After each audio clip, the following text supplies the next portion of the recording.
Inilah Radio Talk bersama KPCPEN dan Kominfo.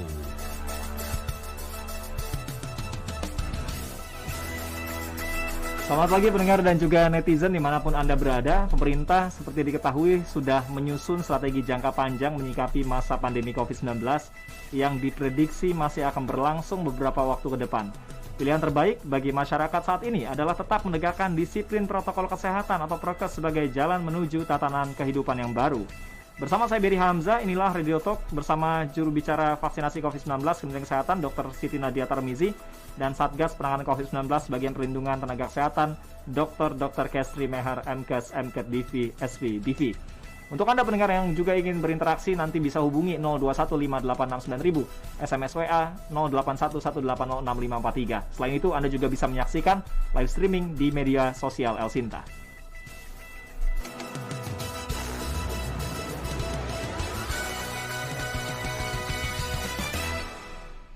Halo, selamat pagi Dr. Nadia. Selamat pagi juga Dr. Kestri. Apa kabar semuanya? Ya, selamat pagi. Salam sehat. Salam sehat. Ini baru Dr. Kestri sepertinya yang bergabung ya. Masih sibuk dok sekarang? Ya, enggak terlalu. Sudah melandai kasusnya, sudah tidak terlalu sibuk ya. Tapi bagaimana cara kita sebetulnya agar bisa keluar dari pandemi ini menuju ke endemi ya? Seperti diketahui kemarin Pak Luhut menyampaikan Januari diperkirakan tahun 2022 Januari bisa endemi di Indonesia. Gimana dok? Bisa keluar dari pandemi menuju endemi. Apa yang harus dilakukan? Ya, untuk pandemi COVID-19 ini kan belum dapat kita prediksi ya kapan akan berakhir. Tapi aktivitas sudah harus berjalan. Ya, ya. Betul. Namun dengan begitu pun masyarakat harus siap untuk belajar hidup berdampingan dengan pandemi ini ya. Kita mulai untuk menyiapkan transisi dari pandemi ke endemi dan mulai belajar hidup bersama dengan COVID-19. Selama berdampingan dengan COVID-19, masyarakat tetap perlu menerapkan protokol kesehatan atau prokes, di mana sambil pemerintah menyiapkan transisi tersebut. Dengan demikian, kendati aktivitas akan lebih longgar, laju penularan virus tetap bisa ditekan. Jadi intinya tetap prokes juga. Protokol kesehatan jadi satu-satunya cara atau kita kombinasi? Sekarang kan vaksinasi juga sedang digenjot juga ya dok ya? Gimana dok? Ya, percepatan vaksinasi bahkan dilakukan vaksinasi massal ya di beberapa titik untuk mempercepat vaksinasi tersebut. Nah, untuk protokol kesehatan saat ini dari pengamatan Dr. Kestri bagaimana di tengah-tengah masyarakat dalam menyikapi kondisi seperti saat ini ketika kasusnya sudah turun, sudah mulai aktivitas seperti sedia kala ya, seperti normal lagi. Apalagi nih paling baru kan sebetulnya kemarin tuh Pak Luhut sempat bilang ada sejumlah penyesuaian. Mall sudah dibuka, kemudian anak-anak sudah mulai bisa masuk ke dalam mall, mereka bisa masuk ke bioskop, orang tua juga sudah bisa membawa kakek neneknya ya, lansia. Gimana dok? Ya, dengan adanya pelonggaran-pelonggaran seperti itu, kita juga punya strategi ya, di mana kita membentuk namanya Satgas Fasilitas Publik ya, di mana di setiap fasilitas publik itu maka akan ditertibkan prokes di tempat-tempat publik tersebut. Nah, bagi yang melanggar itu biasa ada sanksi-sanksinya ya. Pemberian sanksi itu ditetapkan pemerintah daerah dan asosiasi atau ikatan dari pengelola fasilitas publik kepada pelanggaran prokes di fasilitas publik tersebut. Nah, penerapannya berupa prinsip sanksi berjenjang atau peningkatan sanksi. Apabila unsur fasilitas publik mengulangi pelanggaran tersebut, maka akan diberi sanksi yang lebih berat mungkin. Jadi memang kita sudah membentuk satuan gugus tugas ya untuk di wilayah publik. Contohnya kayak di mall itu udah ada ya, ataupun fasilitas-fasilitas lain tempat gym. Nah, jadi memang kita sudah buat strategi-strategi itu dan sanksi-sanksi itu biasa berkaitan dengan pemerintah daerah, berhubungan dengan pemerintah daerah yang mengeluarkannya. Iya, kalau dari pengamatan Dr. Kestri sejauh ini bagaimana? Ketika aktivitas sudah mulai normal lagi, mendekati normal ya, aktivitas sudah mulai mendekati normal, protokol kesehatannya gimana nih? Apakah semakin dipatuhi atau justru semakin kendur sebetulnya di tengah-tengah masyarakat kita? Kita nggak bisa terlalu mengintervensi juga ya, mas mungkin akibat euforia ya, karena juga kita melihat ya sekarang kasusnya sudah landai, sudah banyak provinsi-provinsi yang zonanya zona hijau ya.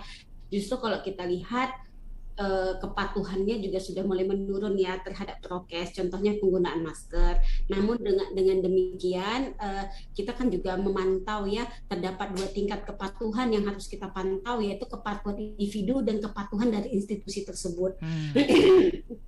Adapun kepatuhan individu tuh biasanya kita pantau tuh kepatuhan mereka dalam prokes ya, memakai masker, menjaga jarak dan menghindari kerumunan. Nah, kepatuhan memakai masker itu biasanya kita pantau atau kita amati, kita hitung dengan cara jumlah orang yang memakai masker dibagi dengan orang yang memakai masker dan tidak memakai masker berdasarkan pemantauan lapangan. Nah, yang melanggar inilah yang akan kita berikan sanksi biasanya. Namun akibat ada mungkin ini udah zona hijau, sudah aman ya, anggapan masyarakat, udah kita nggak usah pakai masker, atau pakai masker, maskernya digantung di telinga tapi hidung dan mulutnya nggak ditutup, jadi masker dagu namanya kita bilang ya. Nah, jadi yang begitulah mungkin butuh edukasi lagi atau pemahaman lebih dalam. Oke, Dokter Nadia, sepertinya Dokter Kestri sudah gabung nih ya. Halo Dokter Nadia, selamat pagi, apa kabar Dok? Apa kabar Mas Berry? Alhamdulillah baik. Sehat-sehat ya. Kita pagi ini bisa ketemu lagi secara virtual.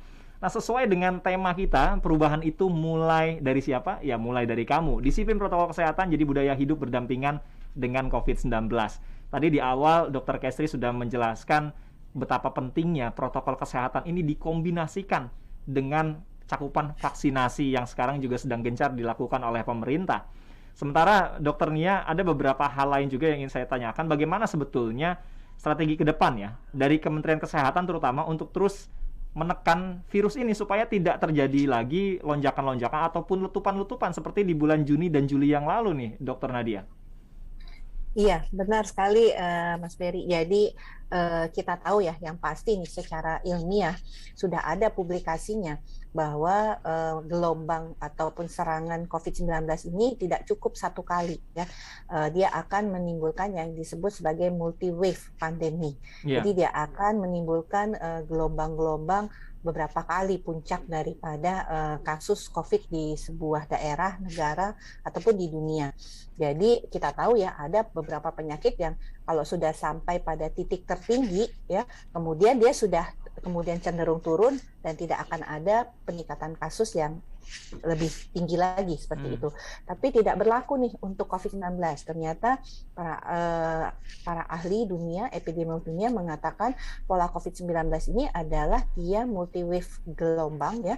Jadi gelombangnya akan beberapa kali sampai kemudian dia dengan tadi upaya kita untuk menekan laju penularan serendah mungkin ya, dan pelaksanaan vaksinasi, maka baru bisa betul-betul laju penularan ini tuh berkurang sampai dengan kurang dari angka 1 ya, yang kita kenal sebagai reproduksi number-nya itu kurang dari 1, baru kemudian virus itu bisa kita kalahkan. Nah, ini yang pertama. Jadi secara ilmiah sudah dikatakan bahwa dia akan menimbulkan multi gelombang. Yang kedua adalah sampai saat ini kita tidak bisa menolkan kasus COVID-19. Jadi walaupun saat ini kita sudah sangat rendah ya kasus positif. Sedang turun kasusnya ya. Sudah 600, 800, kematian 47, tempat perawatan itu hanya 5.000 orang ya yang dirawat, tapi tetap kasus itu tidak akan bisa mencapai titik nol ya pada saat ini ya. Artinya mengapa?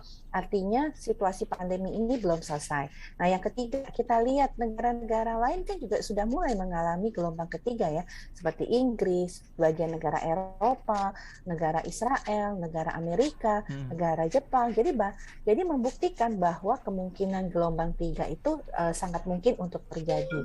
Nah, ini yang artinya harus menjadi kewaspadaan kita bahwa kita nggak boleh lengah di situasi yang sudah sangat baik ini ya. Kalau kita lihat ini kondisi kita ini bahkan sama seperti kondisi kita di bulan Maret ataupun sampai dengan Juni di tahun 2020 loh Mas Berry ya. Mirip-mirip berarti ya?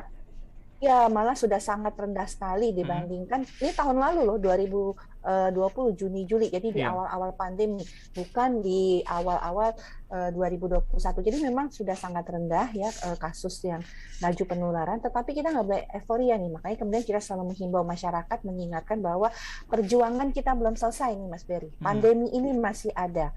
Ya, kalaupun sekarang kita bisa mengalahkan virus, ingat akan ada serangan berikutnya, yaitu gelombang berikutnya. Untuk itu mari kita tetap protokol kesehatan. Itu yang pertama. Karena apa?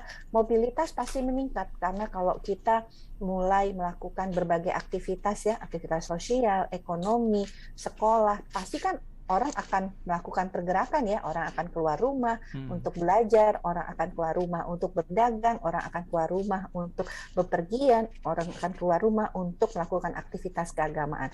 Di sisi lain, kita kemarin juga mulai melakukan pembukaan untuk pariwisata ya, untuk memulihkan lagi kondisi ekonomi kita. Nah, jadi peningkatan mobilitas adalah sesuatu yang tidak bisa kita elakkan.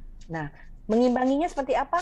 Prokesnya harus disiplin dan harus ketat. Makanya kemudian kita menggunakan aplikasi Peduli Lindungi sebagai bagian untuk mendorong masyarakat patuh terhadap protokol kesehatan. Kita bisa mencegah orang yang COVID positif tapi tidak bergejala, tidak merasa sakit ya, atau seorang yang kontak erat yang memang mereka seharusnya tidak berada di ruang publik, tadi seperti Dr. Kathy sampaikan ya, ini bisa kita cegah untuk tidak masuk ke area-area tempat publik. Bisa bayangkan ya, kalau orang COVID positif beredar di antara kita, ya itu akan memudahkan penyebar luasan virus dan itu akan menjadi potensi yang seperti terjadi di bulan Juli yang lalu. Nah, ini yang pertama. Yang kedua adalah SOP kita kembangkan. Misalnya SOP pada waktu melaksanakan event-event besar ya, seperti misalnya PON, Liga, kemudian perayaan agama, karena biasanya bukan permasalahan di perayaan agamanya, tapi justru pasca perayaan agama kita menemukan banyak klaster, sehingga untuk memastikan proses perayaan agama kemudian antisipasi sesudahnya itu menjadi penting, sehingga ada SOP yang kita kembangkan. Nah, terakhir tentunya kita mendorong tetap testing dan tracing tinggi ya, supaya kita bisa segera mendapatkan kasus sakit, memisahkan dari orang yang sehat, karena dengan angka positivity rate yang sangat rendah, yang saat ini sudah 0,6%, yang tadinya 30%, 40% ya, Mas Berry, itu sangat sulit untuk menemukan orang yang positif ya. Nah, jadi karena sangat sulit, harus segera testing dan tracing-nya ditingkatkan supaya cepat, jangan sampai orang positif ini udah keburu nularin orang banyak ya, sehingga timbul klaster di daerah tersebut. Nah, itu kan potensi untuk menimbulkan peningkatan kasus lagi nih yang menuju ke gelombang 3. Terakhir, vaksinasi. Jadi di masa saat seperti ini, masa strolling namanya, menekan laju penularan, kita berusaha jumlah kasus tidak boleh lebih dari 2.700. 2.700 itu adalah angka maksimal supaya kondisi ini tetap terjaga dengan baik. Nah, sambil kita menekan kasus, kita perluas vaksinasi. Jadi itu yang dilakukan pemerintah untuk terus-menerus bersama dari hulu sampai hilir. Hilirnya tetap menyiapkan fasilitas pelayanan kesehatan ya, seperti puskesmas, rumah sakit, mengantisipasi kalau terjadi peningkatan kasus. Iya. Oke, kita jeda dulu, Dr. Nadia dan juga Dr. Kestri. Setelah ini kita akan bahas tentang strategi jangka panjang apa sih yang tengah atau dipersiapkan saat ini untuk membuat masyarakat di Indonesia membiasakan aktivitas segala aktivitasnya ya dalam kehidupan ini sesuai dengan protokol kesehatan, terutama menyiapkan masyarakat untuk bisa mengadaptasi kebiasaan baru. Tapi sebelumnya saya ingin menyampaikan sesuatu terlebih dahulu, pendengar. Sesuai dengan tema kita, perubahan itu mulai dari kamu, yaitu caranya adalah dengan disiplin protokol kesehatan yang menjadi budaya hidup berdampingan dengan COVID-19. Tapi perlu diketahui tentang gerakan hashtag atau tagar mulai dari kamu ini ya. Mulai dari kamu adalah sebuah gerakan gotong royong untuk membuat situasi di Indonesia kembali bangkit melalui peran aktif masing-masing individu. Bukan hanya saya sebagai penyiar, tapi ada Anda sebagai pendengar, Dr. Nadia dan juga Dr. Kestri, dan individu-individu lainnya. Ibarat sebuah rangkaian kereta api, inisiasi gerakan ini adalah sebagai lokomotifnya, di mana nantinya gerbong-gerbong lainnya akan diisi oleh setiap lapisan masyarakat, di mana gerakan ini ingin membangun peran kolektif dalam menyebarkan semangat saling bantu antar masyarakat dan edukasi, serta ajakan vaksinasi dan menerapkan protokol kesehatan menggunakan masker, mencuci tangan dan juga menjaga jarak. Jadi jangan hanya kita saja yang disiplin protokol kesehatan, tapi kita juga mengajak orang lain di sekitar kita untuk disiplin dalam menerapkan protokol kesehatan. Karena vaksinasi juga menjadi kunci bagaimana Indonesia nantinya bisa menang lawan pandemi ini, kita ajak juga lingkungan sekitar kita untuk mau divaksinasi. Dan untuk Anda, jangan lupa yang ingin ikut serta dalam gerakan ini, mungkin Anda bisa follow juga beberapa akun media sosialnya, diantaranya ada Instagram dan juga TikTok, @mulaidarikamu_id. Setelah ini kita akan bahas lebih dalam lagi. Radio Talk bersama KPCPEN dan Kominfo.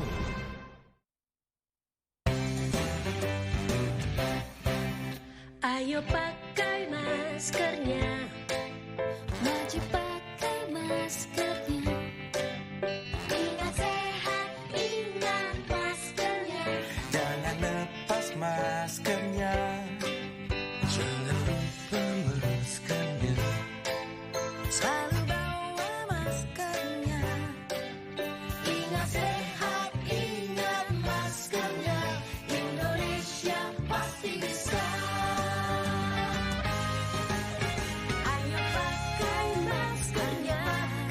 Wajib pakai masker. Ingat sehat, ingat maskernya. Iklan layanan masyarakat ini dipersembahkan oleh Satgas COVID-19 Pusat bekerja sama dengan Kementerian Komunikasi dan Informatika Republik Indonesia.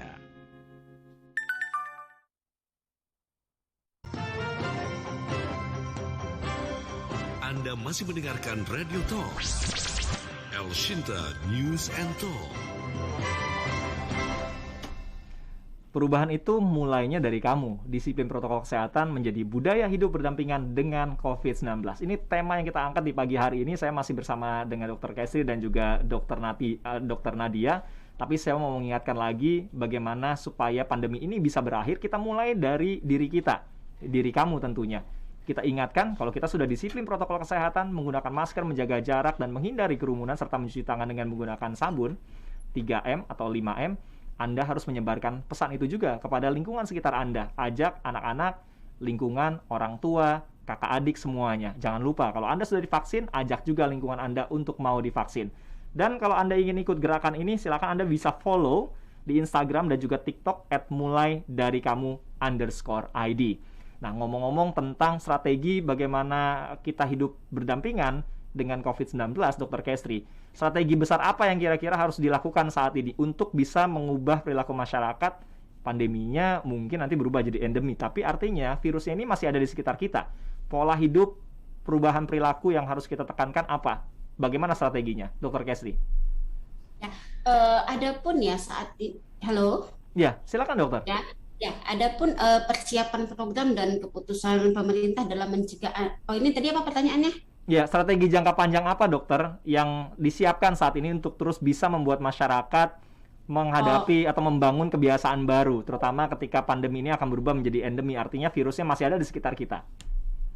Ya, adapun strategi yang dilakukan ya, selain percepatan vaksinasi, saat ini tim Satgas membentuk Satgas Prokes Fasilitas Publik yang sebelumnya tadi saya sebutkan ya, di mana Satgas ini mengatur tentang pelanggaran terhadap prokes di tempat-tempat umum dan untuk pembinaan Satgas Prokes 3M ya. Selain itu juga Satgas ini kita ada keluarkan adendum surat edaran nomor 17 tahun 2021 tentang ketentuan perjalanan orang dalam negeri pada masa COVID-19 ini. Selain itu juga surat nomor 20 tahun 2021 tentang prokes perjalanan internasional pada masa pandemi COVID-19 dan surat keputusan Satgas COVID-19 nomor 14 tahun 2021. Ini yang paling penting, yang mengatur tentang entry point atau pintu masuk, tempat karantina, dan kewajiban RT-PCR bagi WNI pelaku perjalanan internasional. Inilah strategi-strategi ke depan, di mana adapun keempat ini dengan tujuan untuk menurunkan angka kejadian atau gelombang berikutnya yang akan terjadi. Jadi keempat ini adalah kuncinya. Ya. Tapi apakah, karena ada pertanyaan tadi sebelum kita radio talk ya, saya sempat atau kami juga sempat membahas tentang masa karantina. Apakah karantina ini ketika kita terbang dari luar negeri masuk ke Indonesia, itu juga akan jadi kebiasaan baru dalam kita bepergian nantinya, Dr. Kestri? Ya, kenapa? Karena kita kan tidak tahu. Begitu mereka dari luar negeri pulang ke Indonesia, pesawat misalnya 18 jam, 12 sampai 18 jam. Sementara masa inkubasi virus itu kan 48 jam dia terbaca RT-PCR. Maka ketika dia sampai di Indonesia, dia akan dikarantina. Nah, setelah dikarantina dilakukan swab dulu. Setelah swab kita lakukan karantina. Setelah dilakukan karantina, kita akan melakukan swab ulang lagi. Jadi tujuan dilakukan karantina itu adalah untuk mengevaluasi, mengobservasi, menilai apakah ini aman atau tidak. Kalau kita keluarkan tanpa ada PCR, kita keluarkan tanpa ada pemeriksaan, kita akan takut gimana kita mau menentukan dia terinfeksi atau tidak kalau tidak dilakukan pemeriksaan. Nah, kalau dia aman ya, dengan kata lain negatif ya, dia tidak terinfeksi. Nah, diikutilah karantina sesuai dengan aturannya. Nah, tapi kalau dia terinfeksi, kita akan kirim dia ke tempat isolasi. Oke. Budaya hidup baru, Dokter Nadia, apakah termasuk di dalamnya penegasan lagi tentang PHBS, penerapan hidup bersih dan sehat untuk kita hidup berdampingan dengan COVID-19 nanti, Dokter Nadia?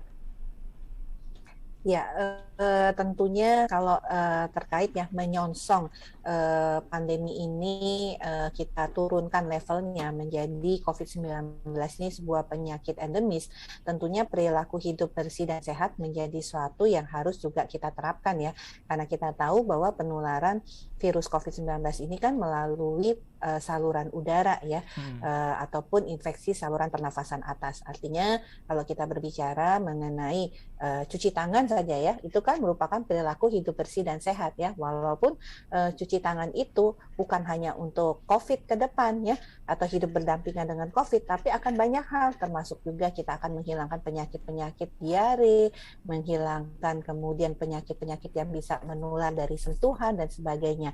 Dan ini tentunya akan sangat membantu untuk meningkatkan kesehatan kita. Ingat, karena COVID-19 ini kan sebenarnya penyakit virus yang juga butuh sistem kekebalan imunitas kita yang baik. Artinya pada saat nanti kita hidup berdamai, berdampingan dengan COVID-19, kita harus punya juga sistem kekebalan tubuh yang baik. Selain diri kita sudah divaksin, ya Mas Berry ya, jadi vaksin ditambah dengan sistem kekebalan tubuh kita yang baik, yang artinya sistem kekebalan tubuh itu didapat dengan kita melakukan perilaku hidup bersih dan sehat, termasuk misalnya menerapkan etika batuk, bagaimana menjaga kebersihan, higiene dan sanitasi, sering melakukan aktivitas fisik, tidak merokok, menjaga kesehatan lingkungan, tidak buang air besar sembarangan ya, kemudian melakukan rutin tes kesehatan. Itu kan sebenarnya makanan yang bergizi, banyak sayur dan buah ya, itu kan merupakan upaya-upaya untuk meningkatkan kekebalan tubuh kita, dan itu sangat dibutuhkan. Selain memang di tubuh kita sudah ada vaksin, tapi untuk bisa kemudian kita melawan virus COVID-19, hidup beradaptasi atau berdampingan dengan dia, tentu dibutuhkan suatu kekebalan tubuh yang baik. Makanya tetap perilaku hidup bersih dan sehat dan gerakan masyarakat untuk hidup sehat setelah masa pandemi ini harus tetap kita terapkan. Oke. Nah, untuk netizen atau pendengar yang juga ingin bertanya, silakan. Ada Dokter Nadia dari Kementerian Kesehatan, ada Dokter Kestri dari Satgas Penanganan COVID-19. Silakan Anda bisa sampaikan pertanyaan di 0215869000, SMS WA 0811806543. Terutama tentang tema kita di hari ini, perubahan itu mulai dari kamu, disiplin protokol kesehatan jadi budaya hidup berdampingan dengan COVID-19. Nah, ngomong-ngomong Dokter Nadia tentang vaksinasi, ada beberapa orang yang sampai sekarang mungkin masih enggan untuk divaksin, atau karena ada hal-hal lainnya yang menyebabkan seseorang belum bisa divaksinasi. Nah, bagaimana upaya yang dilakukan oleh Kementerian Kesehatan untuk bisa meningkatkan cakupan vaksinasi ini? Ya, pertama kalau kita bicara mengenai orang yang belum bisa mendapatkan vaksinasi, sekarang kita sudah punya begitu banyak jenis ataupun vaksin-vaksin dengan berbagai platformnya ya. Jadi otomatis hampir sebenarnya semua orang bisa mendapatkan vaksin, atau tidak ada kondisi yang menyebabkan kita tidak bisa mendapatkan vaksinasi atau yang dalam kedokteran itu disebut sebagai kontraindikasi ya, kecuali memang pada kondisi-kondisi terkhusus ya, misalnya memang kondisi kesehatannya pada saat ini tidak memungkinkan dia untuk divaksin, misalnya seorang yang sedang dalam pengobatan, seorang penderita kanker ya, misalnya dia sedang dalam pengobatan dan minum obat-obat penekan sistem kekebalan tubuh ya, ini tentunya kan tidak bisa divaksin ya. Tapi kalau misalnya ada orang yang misalnya minum obat pengental darah ya. Nah, pada merek ataupun jenis vaksin tertentu dia tidak bisa mendapatkan itu ya. Tetapi pada jenis pilihan vaksin lainnya dia tetap bisa. Jadi karena memang vaksin COVID-19 ini sangat aman. Nah, untuk kasus-kasus orang yang memang karena kesehatannya itu tidak bisa mendapatkan vaksin, tentunya dengan sasaran vaksinasi 208 juta orang itu mendapatkan vaksinasi secara lengkap dosis 1 dan dosis 2, maka kita bisa melindungi orang-orang yang belum bisa mendapatkan vaksin dikarenakan kondisi kesehatannya. Nah, jadinya itu termasuk misalnya kalau kita mau melindungi anak usia 12 tahun ya, karena 12 tahun kan belum bisa mendapatkan vaksin ya. Jadi kita harus kemudian memberikan perlindungan kan, jangan sampai dia tertular juga ya dengan prokes maupun dengan kita divaksin, karena dengan kita divaksin tadi akan membentuk kekebalan kelompok yang bisa kemudian memberikan perlindungan juga pada kelompok yang belum divaksin. Ini yang pertama, kelompok yang memang tidak bisa mendapatkan vaksin karena memang belum masuk kriterianya ya. Yang kedua adalah orang yang masih menolak divaksin walaupun sudah masuk kriterianya ya, bisa karena masih takut ya dengan efek samping, masih ragu-ragu. Ada juga karena keyakinan loh Mas Berry ya, bahwa wah saya misalnya terutama pada lansia nih, saya kan sudah berumur ya, harusnya ya sudah tinggal tunggu aja panggilannya karena memang sudah waktunya. Bahaya banget tuh. Ya. Nah, padahal mungkin iya bagi yang bersangkutan. Makanya message kita selalu katakan bahwa vaksinasi bukan untuk diri kita, tapi untuk orang yang kita sayangi. Karena kalau kita sudah divaksin, kita pasti tidak jadi sumber penularan. Kan kita nggak mau ya kita menjadi sumber penularan untuk cucu kita, untuk anak kita, untuk pasangan kita, atau orang-orang di sekitar kita. Nah, itu pentingnya. Kemudian artinya edukasi dan sosialisasi terus-menerus kepada masyarakat yang mungkin belum memahami ataupun juga masih persepsinya salah dikarenakan banyaknya hoaks. Bisa juga loh ya. Berarti untuk orang-orang yang sudah divaksin bisa dong ngajak bilang, ini saya divaksin nggak apa-apa kok, aman, saya terlindungi, tapi tetap menerapkan protokol kesehatan meskipun saya sudah divaksin. Bisa juga kan seperti itu ya dokter ya? Betul, itu yang kita harapkan. Makin banyak orang divaksin, maka mereka akan jadi contoh, akan menjadi model bahwa vaksin ini sangat aman dan memberikan perlindungan kepada kita ya. Tetapi tentunya walau sudah divaksin tetap harus jalankan prokes. Oke, baik. Kita sapa dulu 2 penelpon, setelah kita menyapa jawabannya nanti setelah kita jeda. Saya mau menyapa dulu Pak Bambang di Bekasi. Halo Pak Bambang. Selamat pagi. Selamat pagi Pak Bambang. Silakan Pak. Pak Dery. Gini mengenai pencegahan dan pendampingan. Agak feedback suaranya Pak Bambang, boleh dimatikan teleponnya atau jangan pakai loudspeaker Pak. Iya, loudspeaker memang. Jangan di loudspeaker Pak, boleh Pak. Udah jauh ini. Iya, silakan Pak Bambang. Dokter, agak saya mohon maaf lah, saya saran kan waktu itu sama Pak Jokowi saya bilang pertama pencegahannya dari RT, RW, terus puskesmas. Untuk pertama penanggulangannya, lalu baru ke ini rumah sakit nomor 1, satgasnya nomor 1 gitu Pak. Untuk satgas lingkungan ya berarti Pak ya. Terus sanksinya mohon pakai baleho gitu biar rakyat ini paham sosialisasinya gitu supaya nggak kena sanksi gitu. Di tempat saya juga udah masker juga ada logonya gitu supaya rakyat bisa memahami itu. Baik.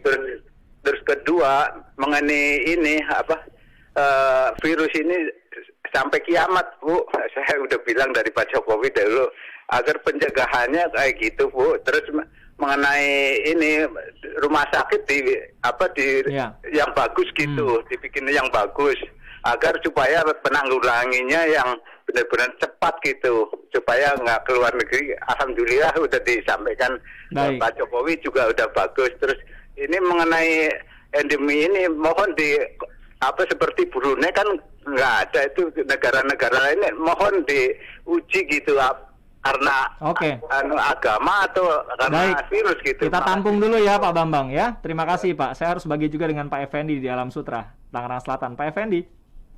Selamat pagi Mas Berry. Selamat pagi. Bu Nadia, selamat pagi Dokter Kristi. Ini kan tadi dikatakan oleh Bu Nadia semua orang harus kena, nggak ada alasan untuk tidak divaksin ya. Kebetulan saya punya ini pelanggan Kang Tunggal. Kang Tunggal saya di bawah, tinggalnya di Tangerang, tapi dia KTP. Agak putus-putus nih Pak Effendi. Kamu udah vaksin belum? Belum Pak. Ya KTP-nya KTP jadul. Kan kalau mau vaksin tuh memang prosedurnya agak, menurut saya sih ngejelimet ya, pakai di daftar. Nah kan nggak semua orang berpendidikan nih masalahnya. Terus bagaimana ya Bu ya? Saya sih udah mendorong dia, kamu ke kelurahan sana, ke puskesmas. Oke. Ya Pak. Masih rumit ya? Masih rumit prosedurnya ya untuk mau divaksin itu Pak ya?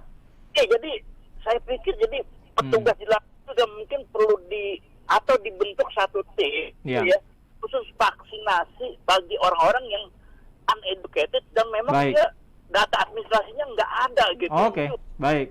Terima kasih Pak Effendi ya. Kami sudah catat poinnya apa mengenai prosedur vaksinasi yang rumit terutama untuk orang-orang tertentu ya. Nah, ini PR-nya. Sebetulnya yang sudah paham bisa menjelaskan ke mereka-mereka ya. Tadi kita mulai dari diri kita kemudian kita sebarkan ke orang lain. Saya mau ke Pak Dasimun, ternyata ada penelpon lagi. Pak Dasimun di Cibinong, Bogor. Halo Pak Dasimun. Halo, selamat pagi Pak. Pagi Pak Dasimun, silakan Pak. Ini Bu Dokter ya? Ya. Halo?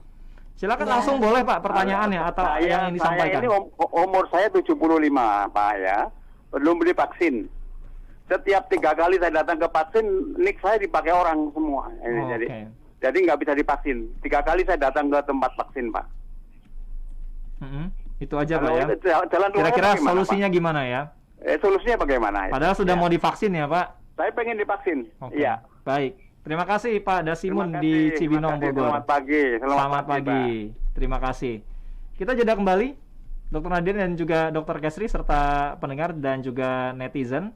Jangan lupa kita mulai dari diri kita atau mulai dari kamu untuk bisa menyebarluaskan informasi positif tentang COVID-19, terutama dalam menerapkan protokol kesehatan dan betapa pentingnya kita mau divaksinasi. Jangan lupa juga untuk gerakan atau kampanye mulai dari kamu. Anda bisa follow juga media sosialnya, yaitu di Twitter, di Instagram dan juga di TikTok @mulaidarikamu_id. Mulai dari kamu untuk mengingatkan lingkungan sekitar. Kalau kamu memang sudah disiplin protokol kesehatan, ajak juga lingkungan dari sekitar kita untuk disiplin dalam menerapkan protokol kesehatan. Mulai juga dari kamu. Ketika kamu sudah divaksinasi, ingatkan lingkungan sekitar juga untuk mau divaksinasi. Nah, untuk ikut gerakan mulai dari kamu, Anda bisa memulainya dengan follow dulu media sosialnya di Instagram dan juga di TikTok mulai dari kamu_id. Kita kembali lagi dalam Radio Talk bersama Kominfo. Dan tadi ada beberapa pertanyaan ya, Dr. Kesri dan juga Dr. Nadia. Ada Pak Bambang. Tadi memang betul apa yang disampaikan Pak Bambang. Ini sejalan tadi yang dijelaskan oleh Dr. Kesri. Bagaimana secara kelembagaan perlu ada satgas juga di lingkungan, misalkan RT RW. Mungkin bisa disinggung kembali Dr. Kesri, silakan. Ya, tadi di awal bicara kita sudah berbincang dengan ini ya Mas. Iya, ini betul. Saya ulang lagi sedikit ya. Bagaimana sih kita bisa berdampingan ya dengan COVID-19 ini? Pandemi COVID-19 ini belum dapat kita prediksi kapan akan berakhir. Namun dengan adanya pandemi ini tidak mungkin semua kegiatan juga akan terhenti ya. Dengan kata lain, aktivitas sudah harus berjalan dan masyarakat juga harus siap untuk belajar hidup berdampingan dengan pandemi ini ya, COVID-19. Kita harus memulai untuk menyiapkan transisi dari pandemi ke endemi dan mulai belajar hidup bersama dengan COVID-19.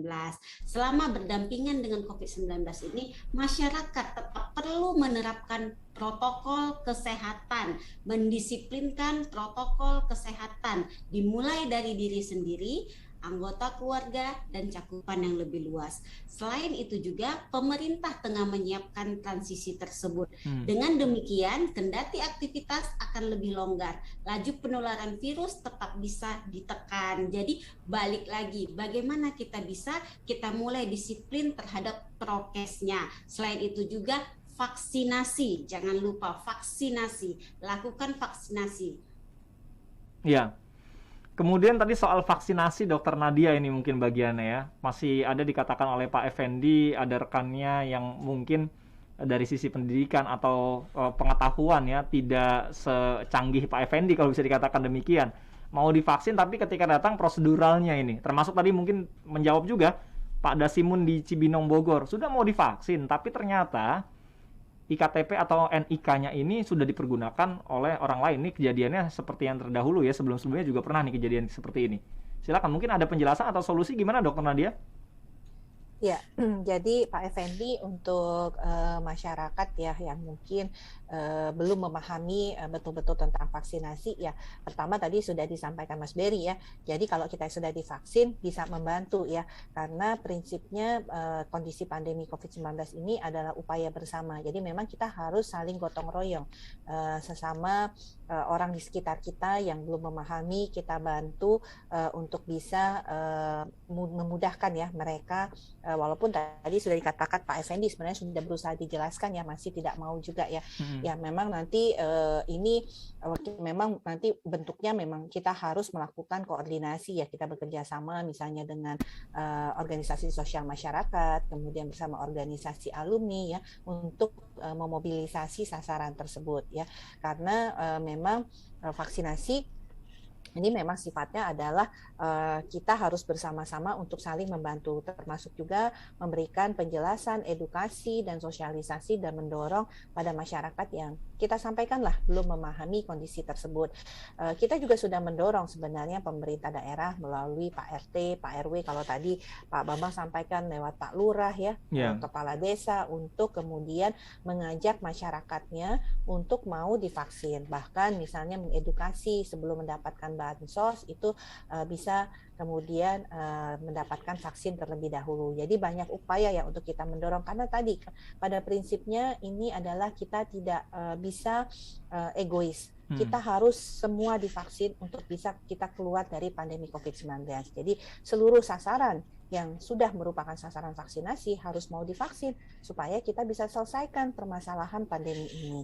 Yang kedua, tadi mengenai nomor induk kependudukan yang sudah dipakai, ini bisa melaporkan kepada Dukcapil setempat ya, untuk kemudian memastikan bahwa nomor induk Bapak yang misalnya sudah terpakai itu dicek kembali melalui Dukcapil setempat. Ini yang pertama, karena dinas ataupun puskesmas ataupun sentra vaksinasi itu dia tidak bisa membereskan masalah ini karena mereka hanya by sistem ya.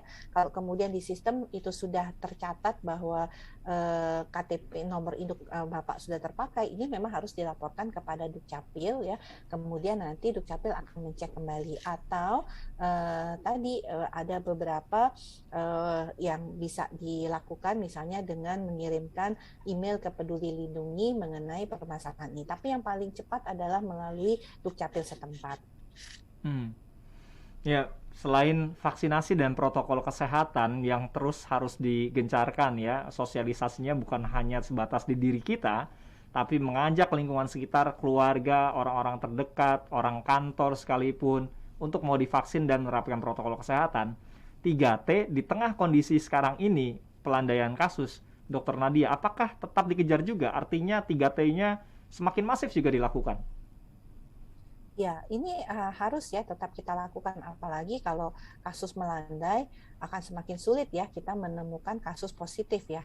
Nah, tentunya kalau dengan semakin kita masifkan testing dan tracing kita, ini akan membantu untuk segera dengan cepat, karena prinsipnya testing dan tracing tadi adalah dengan cepat kita mendeteksi kasus positif. Nah, kalau kemudian dengan mendeteksi kasus positif itu cepat, kan kita bisa memutuskan rantai penularannya juga dengan cepat begitu. Nah, ini yang tentunya kita harapkan untuk bisa segera kita, walaupun di tengah kasus yang terus menurun dan terasa ya bahwa kemudian ini semakin membaik kondisinya, ya kita tetap harus meningkatkan upaya untuk testing dan tracing tadi supaya cepat deteksi kita dan segera memisahkannya. Dokter Kestri, di tengah terjadinya penurunan kasus, protokol kesehatan dan vaksinasi terus digencarkan, 3T tadi juga sudah dijelaskan oleh Dokter Nadia. Tapi tips dan trik apa sih yang kira-kira bisa dibagikan untuk bisa terus dilakukan dalam rangka persiapan diri kita dan lingkungan untuk hidup berdampingan dengan COVID-19 ini, dokter? Ya, kalau kita bicara tentang kedisiplinan ya, kita mulai dulu dari diri sendiri. Apa kita udah disiplin belum? Nah, kita mulai dari diri kita, sudah kita mulai, baru kita lakukan. Dalam anggota keluarga kan kita ada banyak anggota keluarga, kita mulai memberi contoh dulu. Ini loh disiplin prokesnya. Kemudian untuk keluar, kita juga harus bisa menegur ya, atau mengedukasi. Yang paling simpel adalah menegur lah, misalnya dalam satu lift atau satu ruangan ada yang pakai masker, contoh hal kecilnya, pakai maskernya bukan pakai masker yang benar, memakai masker dagu misalnya, Iya, tercantum kita tegur ya. kita tegur, ayo mas, naikin maskernya. Nah, kemudian ketika kita antri ya, kayak di ATM ataupun di tempat-tempat perbelanjaan, di kasirnya, kita sudah mulai, ayo mas jaga jaraknya. Jadi dari hal kecil mungkin nanti akan berkembang menjadi besar. Karena kalau kita mengedukasi terus, tapi secara cakupan besar, tapi tidak tertanam atau tidak paham, itu tidak akan bisa juga terlaksana. Maka dimulai dari hal yang kecil, baru nanti mereka paham, mereka bisa kembangkan lagi. Jadi model-model seperti itu mungkin yang bisa kita lakukan dulu. Sehingga tidak ada lagi nanti yang namanya masyarakat di sekitar kita nggak ada yang pakai masker, nggak ada yang jaga jarak gitu ya dok? Ya. Karena sudah sama-sama paham, sudah sama-sama saling mengingatkan, dan bukan lagi satu hal yang baru. Apalagi kita sudah hampir 2 tahun kan ini ya di tengah pandemi, sehingga rasa-rasanya untuk pola dan perubahan perilaku kita menuju ke kehidupan yang baru nantinya berdampingan dengan COVID-19 itu tidak perlu lagi diingatkan sebetulnya. Tapi karena kita sudah menyadari betapa menggunakan masker, menjaga jarak, dan mau divaksinasi ini sudah menjadi kebutuhan kita untuk melindungi diri kita dan juga keluarga. Nah, kita jeda lagi. Nanti kita akan bahas aspek lainnya. Kami juga ingin tahu hal-hal lain yang kira-kira perlu diketahui oleh masyarakat, terutama apa saja sih yang tengah dipersiapkan oleh pemerintah dan Satgas saat ini. Karena ada perkiraan, katanya di akhir tahun atau awal tahun 2022 akan ada gelombang berikutnya dari penularan COVID-19 jika kita tidak waspada. Strategi apa yang disiapkan oleh pemerintah? Tapi ngomong-ngomong soal strategi, tentu Anda juga punya strategi untuk bisa terus disiplin dalam menerapkan protokol kesehatan untuk menjadikannya sebagai kebutuhan dalam kehidupan sehari-hari. Tapi ingat, jangan hanya berhenti di diri Anda, tapi mulai dari diri kamu untuk menyebarluaskannya juga ke lingkungan sekitar, menerapkan protokol kesehatan dan mau divaksinasi. Ngomong-ngomong soal gerakan mulai dari kamu, lindungi keluarga, lindungi Indonesia, ayo pakai masker, ayo cepat divaksin, silakan Anda bisa follow media sosialnya di Instagram dan juga di TikTok @mulaidariKamu_id. Radio Talk bersama Kominfo.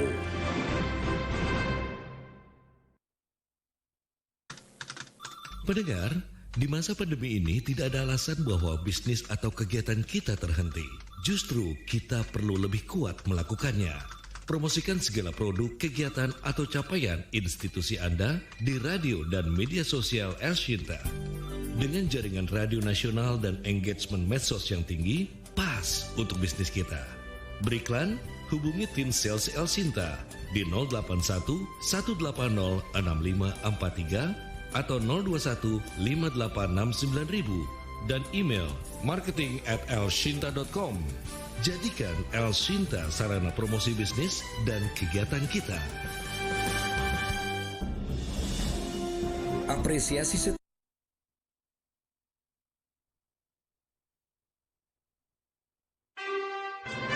Radio Talk bersama Kominfo. Jangan lupa pendengar dan juga netizen untuk follow Instagram dan TikTok gerakan mulai dari kamu _ID @mulaidariKamu_id. Karena untuk menerapkan protokol kesehatan ketika Anda sudah disiplin, jangan sampai berhenti di Anda, tapi tularkan. Mulai dari kamu untuk menularkannya ke lingkungan sekitar. Jangan lupa juga untuk mengajak lingkungan sekitar mau divaksinasi agar pandemi ini bisa semakin terjaga dan berubah menjadi endemi. Seperti yang dikatakan oleh Pak Luhut, Januari nanti mudah-mudahan bisa menjadi endemi di Indonesia. Nah, ngomong-ngomong tadi soal bagaimana strategi menghadapi potensi adanya gelombang berikutnya sebelum menuju ke sana, saya ingin tahu dulu, Dr. Nadia, ini kan ada kelompok rentan ya, yang perlu kita lindungi. Ada ibu hamil, anak-anak, dan juga lansia. Apakah artinya ketika kita mau divaksinasi, kita menjaga menerapkan protokol kesehatan, secara tidak langsung, kita melindungi faktor-faktor atau mereka-mereka kelompok-kelompok rentan ini, dok? Gimana Dokter Nadia? Kalau lansia ya, sekarang sebenarnya lansia sudah bisa mendapatkan vaksinasi ya Mas Peri ya. Remaja usia di atas 12 tahun juga sudah bisa mendapatkan vaksinasi. Tapi memang anak-anak usia di bawah 12 tahun sampai saat ini belum ada vaksinnya. Untuk ibu hamil pun sekarang sudah bisa diberikan vaksinasi. Jadi makanya kalau kita lihat vaksin ini sangat aman. Tapi memang ada beberapa orang dengan kondisi kesehatan ini tidak bisa diberikan vaksinasi dengan sampai dengan saat ini ya. Karena mungkin ada obat-obatan atau kondisi dia sedang dalam kondisi serangan ya, orang lagi serangan asma itu ya nggak mungkin divaksin ya, seperti itu. Atau kalau dia lagi sakit ya dia tidak bisa divaksin. Nah tentunya kalau kita melihat hal-hal ini, orang-orang misalnya apalagi pada lansia ya dan pada anak usia di 12 tahun yang belum bisa mendapatkan vaksinasi, ini adalah kelompok rentan yang memang harus kita lindungi karena dengan kondisi mereka yang tidak bisa divaksin dan resiko untuk menjadi sakit berat bahkan kematian lebih tinggi, ini tentunya menjadi prioritas vaksinasi kita. Dan mengapa kemudian lansia itu yang kita tahu sekarang ini lansia ini baru 32% loh Mas Beri yang divaksin, padahal target kita 21,5 juta. Karena tadi bahwa lansia ini mereka adalah kelompok rentan yang harus kita segera lindungi. Makanya sejak awal vaksinasi kelompok lansia itu didahulukan dibandingkan masyarakat umum lainnya. Karena apa? Resiko kematiannya bisa 4 kali lipat loh. Dan kemudian kalau sakit berat itu bisa 5 sampai 6 kali lebih tinggi. Jadi itu yang harus kita tentunya selamatkan terlebih dahulu kelompok-kelompok rentan. Nah, untuk anak-anak karena sampai saat ini vaksinnya masih dalam uji klinis, jadi kita belum bisa ya memberikan vaksinasi kepada anak-anak. Gimana cara melindunginya? Nah, kita orang-orang sekitarnya, orang-orang yang berada di serumah dengan anak-anak harus divaksinasi karena bisa saja misalnya Mas Beri, saya, kita kan pergi keluar bekerja ya, pulang kita bawa virus. Iya, masih ketemu banyak orang ya. Betul, ketemu banyak orang. Nah, jangan sampai pulang ke rumah kita bawa virus. Nah, itu yang tidak kita inginkan, yang akhirnya bisa menularkan kepada anak-anak kita atau orang-orang di rumah kita yang sebenarnya mereka itu sudah nggak pernah keluar rumah. Kalau keluar rumah prokes, artinya resiko penularannya sangat rendah. Tapi karena perilaku kita ya. Betul. Nah, itu yang kemudian menyebabkan mereka bisa terpapar. Nah, ini kita tidak inginkan ya. Nah, ngomong tentang strategi ya, persiapan atau strategi apa sih sekarang yang sedang dipersiapkan oleh pemerintah, Kementerian Kesehatan untuk menghadapi kemungkinan adanya gelombang ketiga, Dokter Nadia? Iya, tentunya kita berharap ya bahwa kondisi yang sudah sangat baik ini, Mas Peri ya, tetap terjaga ya. Kita sudah bisa mulai anak-anak bersekolah ya, walaupun terbatas, sudah bisa melakukan berbagai aktivitas perdagangan ya, pariwisata juga sudah mulai kita buka ya. Kemudian kita sudah juga bisa melakukan kegiatan olahraga ya. Tadinya kan kita tidak bisa berolahraga ya, nggak boleh ke gym ya, nggak boleh keluar gitu ya, nggak boleh ke gym ya. Tapi tetap bahwa pandemi ini belum selesai ya, masih banyak orang yang belum divaksin. Nah, kita memang sudah mencapai angka 108 juta orang yang mendapatkan vaksinasi dosis pertama. Tapi perlindungan dosis pertama itu hanya menurunkan resiko kita untuk tertular itu hanya 40%.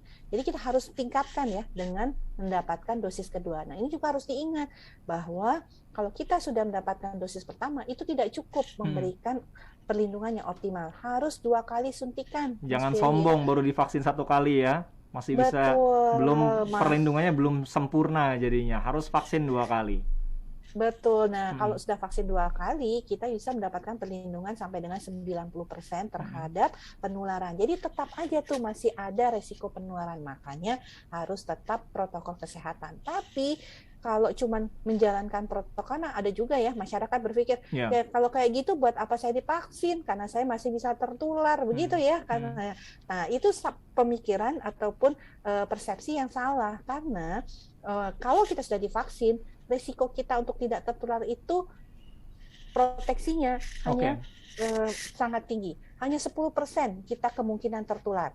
Tapi kalau kemudian proteksi yang tinggi tadi, kita euforia, kita nggak pakai masker, kita nggak pakai jarak, maka resiko yang hanya 10% tadi bisa meningkat. Baik. Nah, jadi kombinasi itu, pakai masker, segera divaksin adalah jodoh yang sempurna. Iya, harus dikawinkan tuh ya, masker dan vaksinasi. Kita bisa meminimalisir terjadinya penularan COVID-19. Terakhir ini penutup untuk Dr. Kestri, nanti penutup juga dari Dr. Nadia. Hal apa lagi yang mungkin bisa disampaikan oleh Dr. Kestri ya, untuk bisa mengedukasi masyarakat mungkin, agar kita bisa bersiap-siap ke depannya untuk hidup berdampingan dengan COVID-19, terutama menjaga momentum kasus yang sedang turun seperti saat ini, Dr. Kestri. Nah, dengan adanya penurunan kasus, jangan euforia. Marilah kita bekerja sama, bergotong royong dalam mematuhi dan mendisiplinkan prokes agar dapat mencegah penularan virus corona. Marilah kita memakai masker, mencuci tangan, menjaga jarak, dan jangan lupa vaksinasi. Itu himbauan yang dapat saya berikan. Oke. Dr. Nadia, silakan, ada hal yang disampaikan lagi kepada masyarakat untuk bisa tadi ya menjaga agar kasus ini yang sudah turun kita bisa semakin tekan, dan dalam rangka juga kita hidup berdampingan dengan COVID-19. Silakan Dr. Nadia. Ya, kami menghimbau kepada masyarakat, kita sudah membuktikan ya, dengan kita saling berkolaborasi dengan dukungan penuh dari masyarakat, apa yang pernah terjadi di bulan Juli, di mana setiap hari kita meninggal, sirene ambulans, mendengar setiap hari pengumuman keluarga atau kerabat atau tetangga yang meninggal dari speaker masjid ataupun lainnya. Nah, tentunya kondisi tersebut jangan sampai terulang kembali. Dan kita tahu bahwa dengan pelajaran yang kita dapatkan di bulan Juli, dengan kita saling mendukung, saling bekerja sama, saling bergotong royong menghadapi perang melawan pandemi COVID-19 ini, kita berhasil mengalahkan virus ini.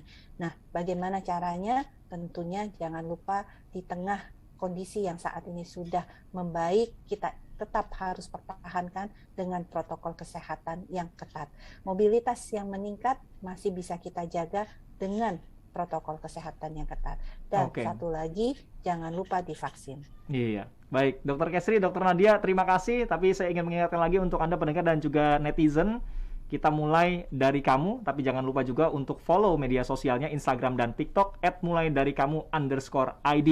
Jangan lupa untuk mengingatkan untuk selalu menerapkan protokol kesehatan, bukan hanya untuk diri kita, tapi kita ajak lingkungan kita, termasuk juga jelaskan bahwa vaksin itu aman, vaksinnya sudah tersedia, ajak lingkungan sekitar untuk mau divaksin. Mulai dari kamu, lindungi keluarga, lindungi Indonesia, ayo pakai masker, ayo cepat vaksin. Terima kasih untuk kebersamaan Anda pendengar dan juga netizen. Terima kasih sekali lagi untuk Dr. Nadia dan juga Dr. Kestri. Kita jumpa lagi dalam Radio Talk di kesempatan berikutnya. Saya Berry Hamzah, selamat siang dan sampai jumpa.